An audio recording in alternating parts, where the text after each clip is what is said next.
Mahalaga ang oras. Inulit ni Pangulong Donald Trump na magtatapos ang tigil putukan sa pagitan nila at ng Republikang Islamiko sa Miyerkules ng gabi, oras ng Washington, at malabong mangyari ito.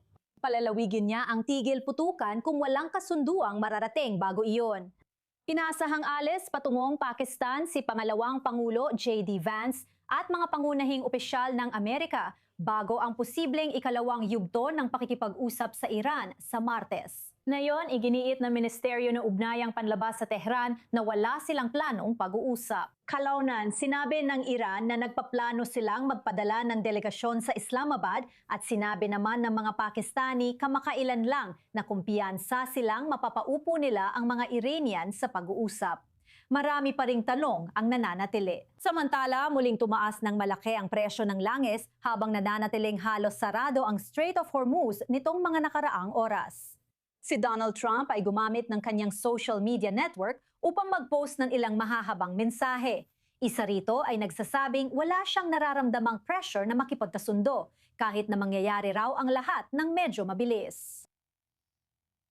Kaya para sa karagdagang kaalaman, ikinagagalak naming makausap ang aming senior US correspondent si Mike Wagenheim na nasa White House sa Washington para sa kanyang pananaw tungkol sa kaganapang iyon. Bago tayo dumiretso kay Mike, tatawagin ko muna ang ating senior Middle East correspondent na si Ariel Osaran dahil maraming tanong Ariel tungkol sa maaaring nangyayari sa Pakistan. Sa ngayon, hindi pa rin siya kung matutuloy ang pag-uusap dahil maraming magkasalungat na ulat. Ano ang pinakabagong balita? Ano ang nalaman mo mula sa iyong mga source? Tinan mo Benito, walang mangyayaring sitwasyon na ang mga Amerikano ay uupo sa mesa sa Islamabad.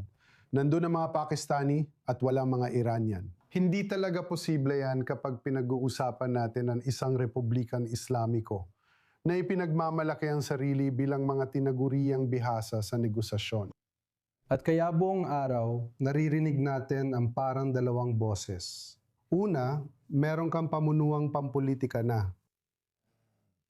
Sinabi ni na Foreign Minister Basa Rakchi at Pangulo Masoud Pezeshkian na hindi magpapadala ang Iran sa pamimilit para sa konsesyon, ngunit bukas pa rin sila sa diplomasya. Samantalang, may mga boses mula sa IRGC na nagsasabing ang pakikipagnegosasyon sa Estados Unidos sa kasalukuyang kalagayan ay sadyang imposible. Hindi lang ang blockade ang pangunahing hadlang sa mga pag-uusap na ito, kundi pati na rin ang mga karagdagang labis-labis na kahilingan ayon sa kanila mula sa panig ng Estados Unidos. Talagang hindi na nagbibigay ng puwang para sa negosasyon. At lalo nitong binibigyan diin ang pangunahing tanong, sino talaga ang may kapangyarihan sa Iran? Isa lang ba ang tao? Isa lang ba ang grupo? At sila rin ba ang grupo makikipag-usap sa Estados Unidos, sa Islamabad? Bahagi ding pagkaantala sa anunsyo ng Iran na sila ay sasali sa pag-uusap ay maaring dahil hindi pa natatanggap ng mga namumuno sa politika ang pahintulot mula sa kung sino mang tila nagpapasya. Iyan ang pamunuan ng IRGC kasama si Mokhtar Bakhmaneh, ang bagong kataas-taasang pinuno saan man siya naroroon. At kaya,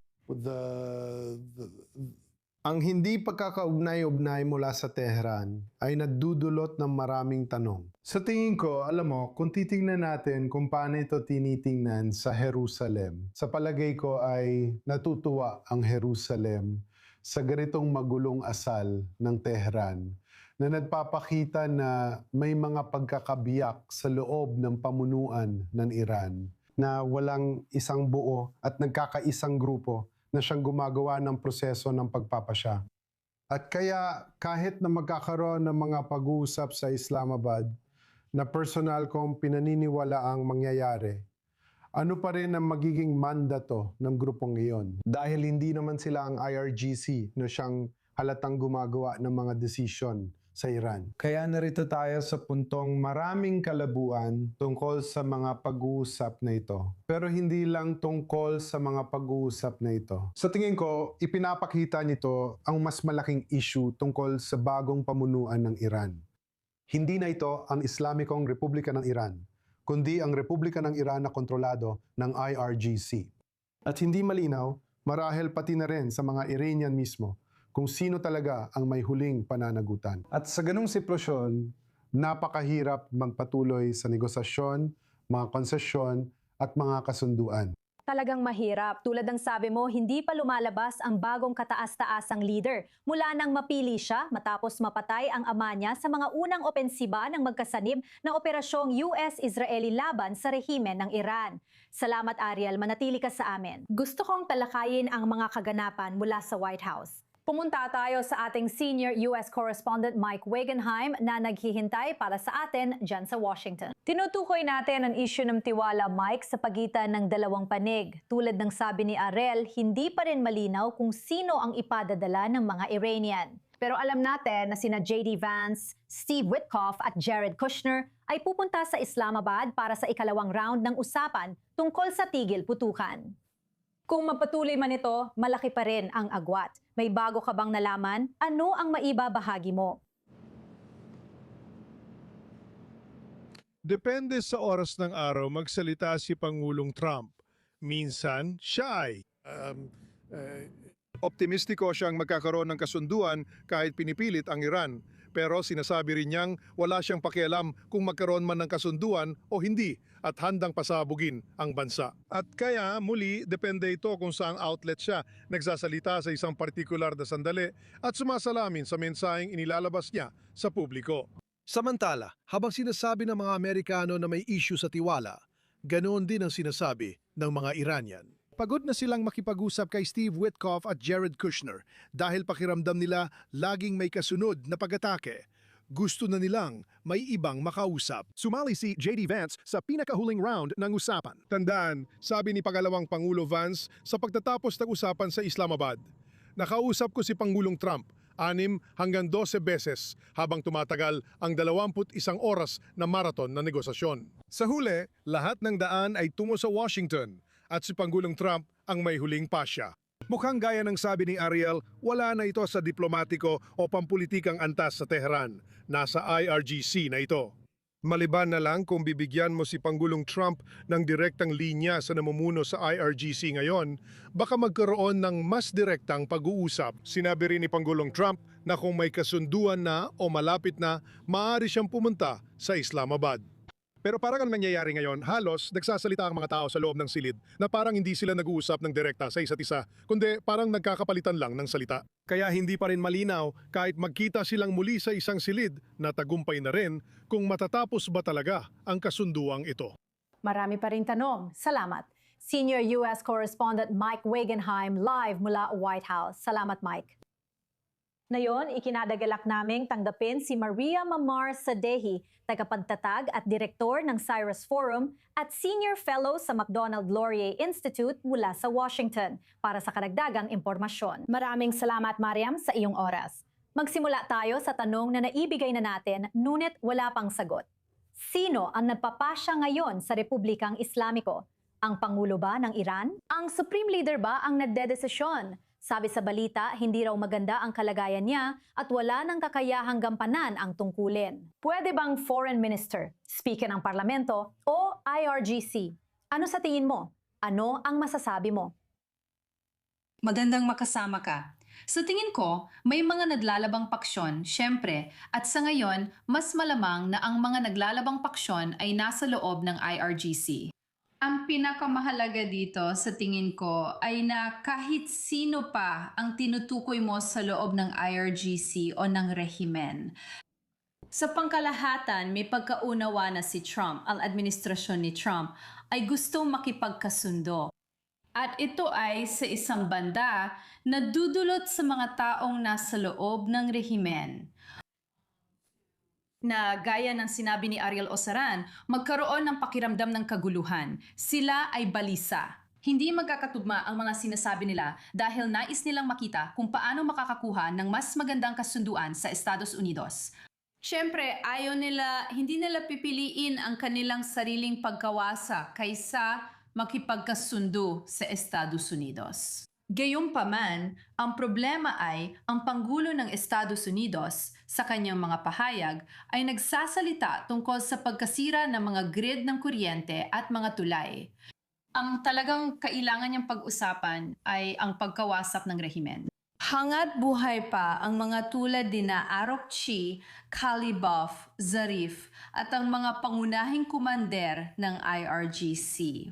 Sa totoo lang, nakita na natin na maraming elitista sa loob ng rehimen ang naalis na.